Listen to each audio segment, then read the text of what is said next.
ایک ظالم گورنر گزرا ہے، اس کے خلاف بغاوت ہوئی، وہ ناکام ہو گئی۔ تو کوفہ میں ایک بزرگ رہتے تھے، ان کے بیٹے اس بغاوت میں شریک تھے۔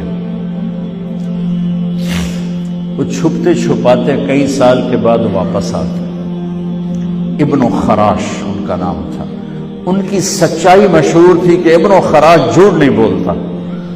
حجاج کو پتہ چل گیا سی آئی ڈی سے کہ آ گئے، تو اس نے کہا آج ابن خراش کا امتحان ہوگا۔ اس کو کھانے پہ بلایا، عنوان ہی نہیں بنایا تفتیش کا، کھانے پہ بلایا اور کھانا شروع ہو گیا۔ باتوں باتوں میں کہتا ہے ابن خراش آپ کے بیٹے ہمارے خلاف لڑ کے بھاگ گئے تھے، کوئی پتہ؟ تو ابن خراش ہنس پڑے، کہنے لگے حجاج زندگی موت تو اللہ کے ہاتھ میں ہے، گھر آئے بیٹھے۔